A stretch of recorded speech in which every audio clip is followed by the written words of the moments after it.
ஓம் நம சிவாய. திருவாசகம் பதிகம் 8.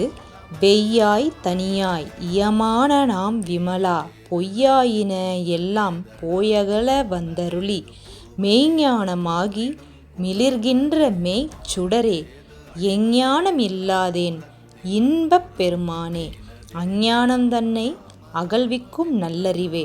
இதோடைய பொருள் பார்த்தீங்கன்னா, வெப்பமாக சுடுகின்றவனும் வெய்யாய் குளுமையாக இருக்கின்றவரும் தனியாய் இரண்டுமே நீங்க தான்.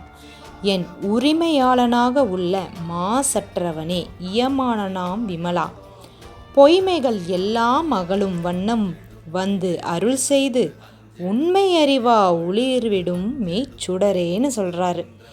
எந்த அறிவுமே இல்லாத எனக்கும் இன்பமான பெருமானே, அறிவின்மையை போக்கக்கூடிய நல் அறிவானவனே அப்படின்னு சிவபெருமானை வணங்குறாரு. இதோடைய குறிப்பு பார்த்திங்கன்னா, சுடர் மிகுறதுனால என்ன நடக்கும்னா இருளுக்கு கேடு வரும். உள்ளத்தில் மெய்ச்சுடரான இறைவன் வரும் பொழுது பொய் உயிர்களுக்கு கேடு வரும். வெய்யனா காய்கின்ற சூடானன்னு நம்ம அர்த்தம் கொள்ளலாம். தனியன குளுமையானவனேன்னு அர்த்தம். பதிகம் 9. ஆக்கம் அளவு இறுதியில்லாய் அனைத்துலகும் ஆக்குவாய் காப்பாய் அழிப்பாய் அருள் தருவாய் போக்குவாய் என்னை புகுவிப்பாய் நின் தொழும்பின் நாற்றத்தின் நேரியாய் சேயாய் நனியானே மாற்றம் மனம் கழிய நின்ற மறையோனே.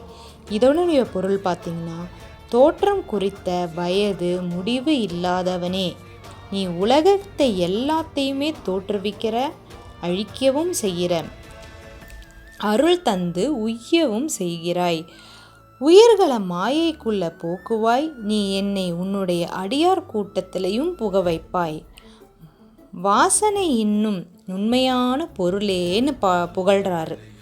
வெகு தொலைவாகியும் மிக அருகிலும் இப்படி இரண்டுமாக இருப்பவனும் நீயே, சொல்லிற்கும் சிந்தனைக்கும் எட்டவே எட்டாமல் நிற்கக்கூடிய மறையின் நாயகனே அப்படின்றாரு. இதோட குறிப்பு பார்த்திங்கன்னா, இறைவனுக்கு பிறைவற்ற போல தோற்றமோ வாழ்வோ முடிவோ இல்லாமையை சொல்லி அந்த பெருமானே எல்லா பொருள்களுக்கும் ஆக்கல் காத்தல் அழித்தல் மறைத்தல் அருளல்ங்கிற 5 தொழில்களை மூலமாகவும் இயங்க செய்யறாருங்கிறத வெளிப்படுத்துறாரு.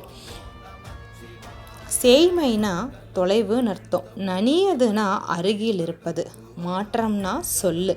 மனமானது காண இயலாத நுண்பொருள்களைப் போல் பழகிறது, அதுபோல இறைவன் இருக்கிறார்னு சொல்கிறாரு.